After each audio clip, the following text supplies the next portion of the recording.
तो students students इस lecture में हम दो टॉपिक को पढ़ने वाले हैं। एक relation between drift velocity and electric current और दूसरा है friends deduction of Ohm's law by drift velocity. Okay friends, पहले इसे करते हैं रिलेशन बिटवीन, क्योंकि फ्रेंड्स इसमें वो टर्म है जो डिडक्शन ऑफ ओम्स लॉ के में यूज होंगी। इसका मतलब इस पहले इसको करना बनता है। ओके फ्रेंड्स, ठीक है जी। मान लीजिए हमारे पास एक कंडक्टर है करंट कैरिंग,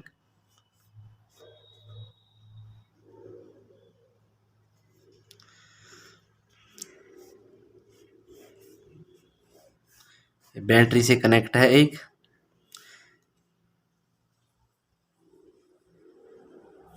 ये नेगेटिव ये पॉजिटिव, हमेशा करंट की डायरेक्शन नेगेटिव से पॉजिटिव की तरफ, नेगेटिव से पॉजिटिव की तरफ। ओके जी। और हमेशा इलेक्ट्रॉन की डायरेक्शन उसके अपोजिट होती है। करंट ऐसे चल रहा है, ऐसे चल रहा है तो इलेक्ट्रॉन ऐसे चलेंगे।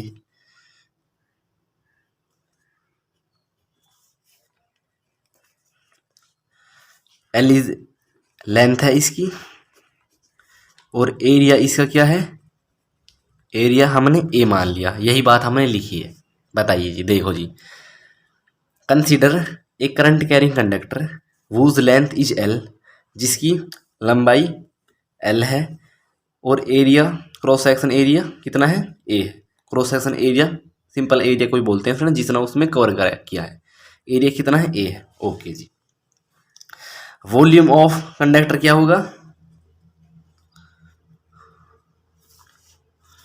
वॉल्यूम ऑफ कंडक्टर,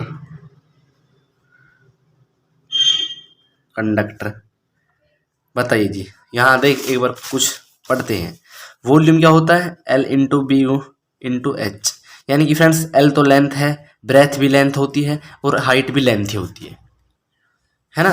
तो फ्रेंड्स एरिया, यानी कि अगर हम इसमें एक बात बताइए, एरिया क्या होता है, एल गुणा बी। तो फ्रेंड्स इसे हम एरिया लिख सकते हैं, और एच, एच क्या है, एक लेंथ है।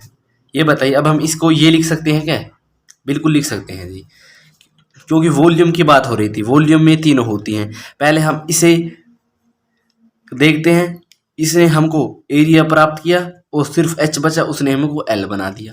बस यही बात लिखी है हमने, ए इंटू एल। कोई दिक्कत तो नहीं है फ्रेंड्स, बताइए। नहीं होगी फ्रेंड्स, मुझे उम्मीद है। फ्रेंड्स अब देखना है, N is total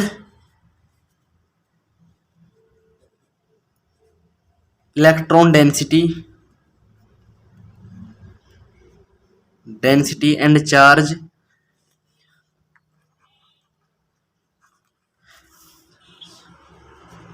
of an electron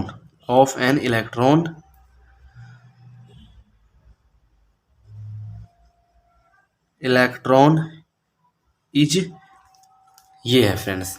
मतलब क्या है, n is total electron density, n हमेशा इसमें टोटल इलेक्ट्रॉन डेंसिटी है, और चार्ज ऑफ इलेक्ट्रॉन इज, ये है फ्रेंड्स E स्मॉल, ये सिंबल होता है इलेक्ट्रॉन का। Total charge across the conductor,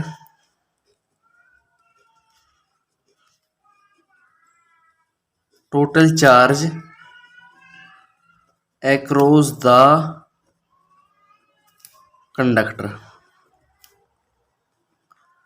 conductor friends क्या होगा, ये बात समझने की है। मतलब total charge across the conductor, इस बात को ध्यान से समझना स्टूडेंट्स। मतलब मैंने क्या कहा है, मेरे पास एक कंडक्टर है ना, मुझे ये बताना है कि इस कंडक्टर में कितना इलेक्ट्रॉन आएगा, है ना। तो फ्रेंड्स सबसे पहले हमेशा इस तरीका का इलेक्ट्रॉन, यानी कि कुछ भी डेंसिटी निकालने के लिए, हमें आयतन वॉल्यूम निकालने के लिए कुछ भी चीज़ का हमें वॉल्यूम निकालते हैं। वॉल्यूम हमने AL निकाल दिया। अब ये पूछना है कि क्या आएगा और कितने आएंगे, कितने के लिए हमने n मल्टीप्लाई कर दिया, और क्या आएगा, इलेक्ट्रॉन आएगा। सो फ्रेंड्स टोटल चार्ज ये आएगा। बात समझ में आई फ्रेंड्स, देखना।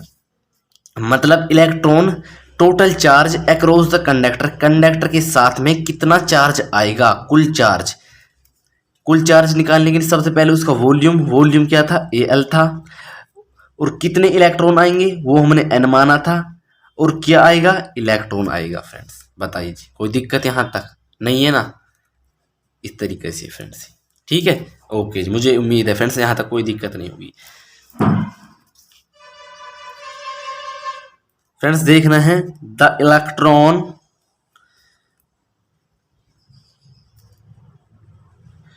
Electron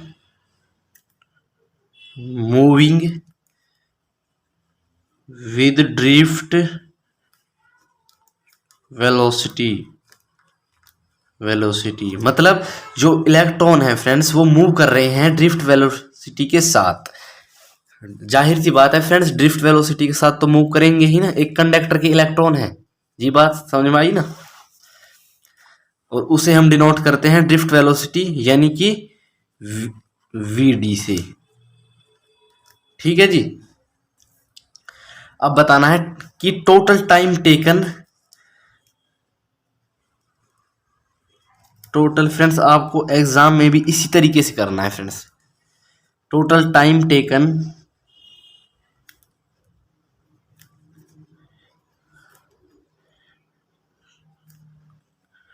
to move electrons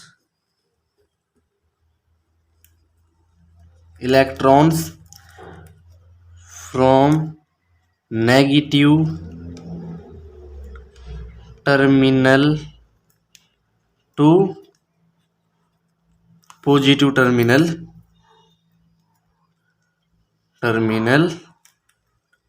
of a battery लिख दिया फ्रेंड्स। आप लिख देना positive terminal of a battery, आप लिख देना फ्रेंड्स। सिंपल सी बात है, यहाँ हम एक वो फॉर्मूला बताना है, यानी कि मैंने क्या कहा है, total time taken to move electron from negative terminal to positive terminal, यानी कि नेगेटिव टर्मिनल से पॉजिटिव टर्मिनल तक जाने में इलेक्ट्रॉन का द्वारा लिया गया समय कितना होता है। अब समय का फॉर्मूला यानी कि फ्रेंड्स टाइम का फॉर्मूला क्या है, आपने 8वीं क्लास से ही पढ़ते आए हैं। टाइम का फॉर्मूला होता है,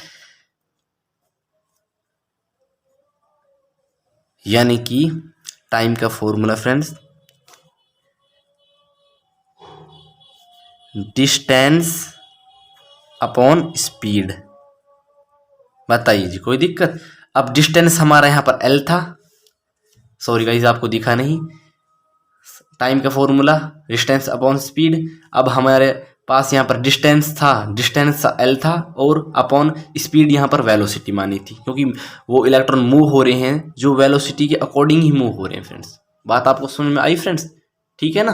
ओके जी, अब आगे बढ़ते हैं फ्रेंड्स। अब बताते हैं हम यहाँ पर एक बात बता, the current flowing through a circuit, वो क्या होगा वो हम इस वीडियो में अभी, the current flowing through a circuit friends. अब ये देखना है द करंट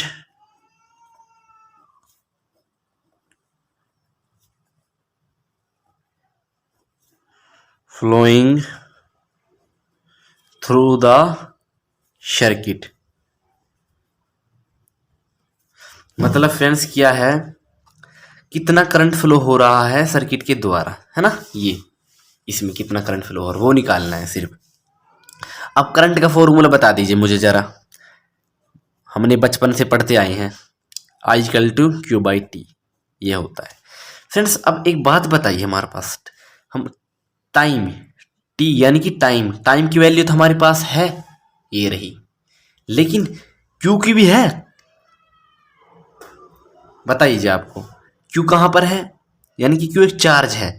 चार्ज फ्रेंड्स कहाँ पर है, चार्ज हमारा यहाँ पर है, इलेक्ट्रॉन जो कि एक चार्ज होता है, और इसी इलेक्ट्रॉन चार्ज का ही हमने वॉल्यूम लिया था, और इसी इलेक्ट्रॉन चार्ज की हमने n जो कि संख्या ली थी। आई बात समझ में। अब हम Q की जगह हम ये लिख सकते हैं, Q हमारा बराबर है फ्रेंड्स, मैं आपकी बेसिक के लिए बता रहा हूँ, ALNE, ठीक है ना। क्या लिख सकते हैं, ALNE, और T क्या लिख सकते हैं बताइए मुझे आप, L अपॉन ड्रिफ्ट वेलोसिटी। कोई दिक्कत फ्रेंड्स नहीं है, ओके जी। इसके हमेशा फ्रेंड्स एक बात बताऊं, मैं आपको बेसिक के लिए बता रहा हूँ, वैसे तो मैं फ्रेंड्स ये एक फ्रैक्शन कंप्लीट है, ये वाला कंप्लीट फ्रैक्शन है, ये वाला ये नहीं है। इसके पास हमेशा एक होता है इस तरीके से, ए एल अपने माइंड में ही सोच लिया करो, इस तरीके से होता है, और एल अपॉन वी डी ऐसे होता है, तब कटता है फ्रेंड्स ये, तब ये इसमें मल्टीप्लाई हो जाएगा, ये इसमें मल्टीप्लाई हो जाएगा, या इस तरीके से भी करते हैं इसे, V D upon K L, L से एल कट जाए, कट गया फ्रेंड्स, है ना।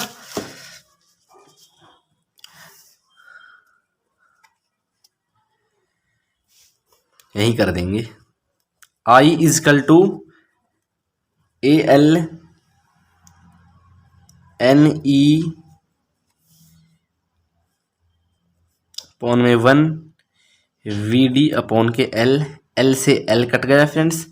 सो कंप्लीट क्या बना हमारे पास, I is equal to A N E V D, equation 1 मान ली मैंने। बताओ जी कोई दिक्कत, A N E V D, ठीक है, ओके जी।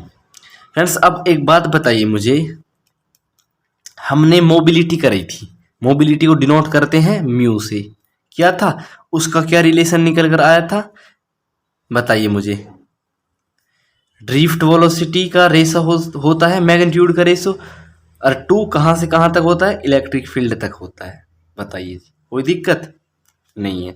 और ये मोबिलिटी किसकी है, इलेक्ट्रॉन की मोबिलिटी है, मोबिलिटी ऑफ इलेक्ट्रॉन, तो यहाँ पर ई लग जाएगा, ई लग जाएगा, कोई दिक्कत फ्रेंड्स, बताइए। अब वी डी की वैल्यू बता दीजिए क्या होगा, वी डी की वैल्यू होगी हमारी mu E upon mu E into E, ये वैल्यू होगी फ्रेंड्स वी डी की। इस वी डी की वैल्यू को हम यहाँ पर रख देंगे, हमारा काम बन जाएगा। I is equal to A N E mu E into E. बताओ फ्रेंड्स, इतनी सिंपल डेरिवेशन है फ्रेंड्स, अगर आप इन्हें दिल से पढ़ेंगे तो फ्रेंड्स कुछ भी नहीं है फ्रेंड्स। स्टूडेंट्स आज हम नेक्स्ट टॉपिक करेंगे, deduction of Ohm's law by drift velocity. Okay, मतलब डिडक्शन का मतलब क्या है फ्रेंड्स, इसका मतलब है परिणाम, यानी कि प्रूफ करना, ओम्स लॉ को प्रूफ करना है ड्रिफ्ट वेलोसिटी के द्वारा, ठीक है जी, ओके जी। फ्रेंड्स आपने इससे पिछला वाला लेक्चर जरूर देखा होगा, उसमें ड्रिफ्ट वेलोसिटी का क्या रिलेशन निकल कर आया था, देखिएगा, पढ़ा था ना ये वाला, ड्रिफ्ट वेलोसिटी ई यानी कि electron, electric field, relaxation time upon M, इसे हम लिख रहे हैं यहाँ पर, drift velocity, electron, electric field, relaxation time into mass, ये था, ओके जी। लेकिन फ्रेंड्स एक बात बताइए मुझे, ये हमारा ओम्स लॉ था, एक कंडक्टर पे अप्लाई हो रहा था, यानी कि इस कंडक्टर में जितना भी करंट फ्लो होगा उतना ही पोटेंशियल डिफरेंस होगा, यानी कि करंट बढ़ेगा तो पोटेंशियल डिफरेंस भी बढ़ेगा, ओके जी। लेकिन इसमें क्या करना है हमें, इसमें मतलब हमें सीधी सी बात बताऊं, ड्रिफ्ट वेलोसिटी के द्वारा हमें ओम्स लॉ को प्रूफ करना है, ओके जी। अब एक बात बताइए, यानी कि सीधी सी बात है, हमें इस कंडक्टर में के द्वारा प्रूफ करना है। अब कंडक्टर का हमेशा इलेक्ट्रिक फील्ड किससे निकलती है, कंडक्टर का इलेक्ट्रिक फील्ड निकालने का फॉर्मूला होता है electric field potential difference length, यानी कि उस कंडक्टर का पोटेंशियल डिफरेंस और डिवाइड करना है उसी कंडक्टर की लेंथ से, तो इलेक्ट्रिक फील्ड निकलता है। बताइए कोई दिक्कत यहाँ तक। अब हम इसमें डाल देंगे ड्रिफ्ट वेलोसिटी में, क्यों डालेंगे, क्योंकि एक हम कंडक्टर की ही बात कर रहे हैं, इसमें भी उसी का हम इलेक्ट्रिक फील्ड यूज करेंगे, इसीलिए हम इसमें डाल देंगे, इस ई में, ओके जी, ठीक है। ड्रिफ्ट वेलोसिटी ई, इस ई की जगह हम ये डाल देंगे V relaxation time upon M into ये वाला एल। बताइए जी, कोई दिक्कत यहाँ तक नहीं है? Okay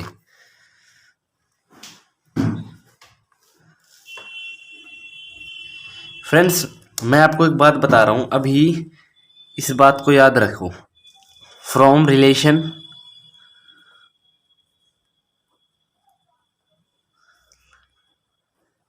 between current and drift velocity,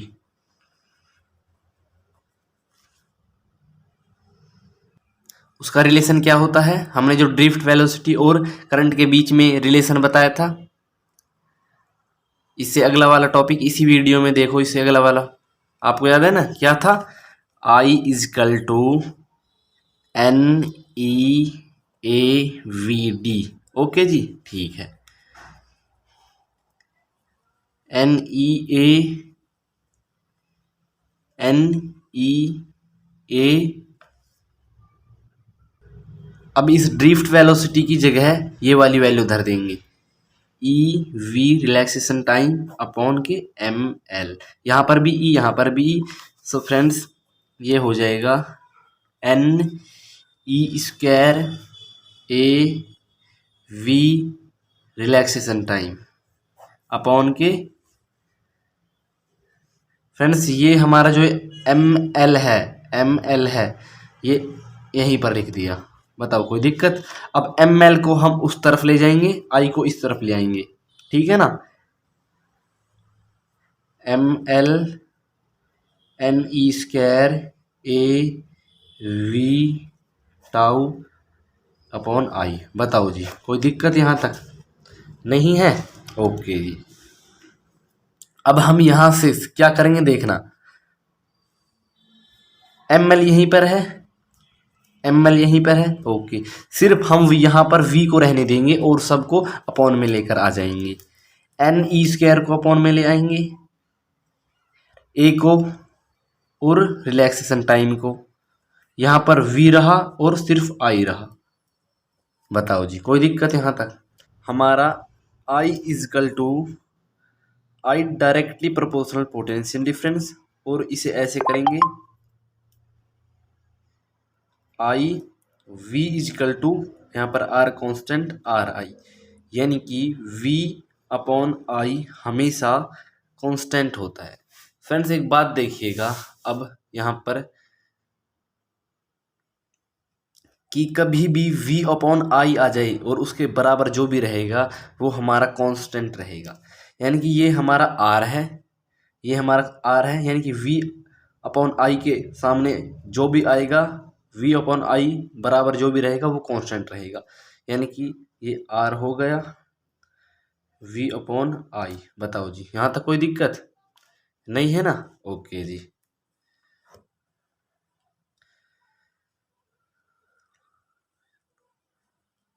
cross multiply v is equal to R I. R को हटाएंगे तो डायरेक्टली प्रोपोर्शनल का साइन, यानी कि फ्रेंड्स ये हमने प्रूफ कर दिया ओम्स लॉ ड्रिफ्ट वेलोसिटी के थ्रू। Okay friends.